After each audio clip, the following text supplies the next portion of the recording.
total program itu.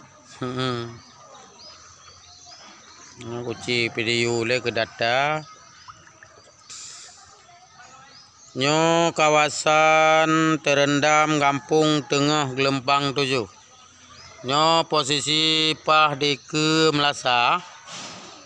Ia ada jalan setinggi lutut katanya orang dewasa.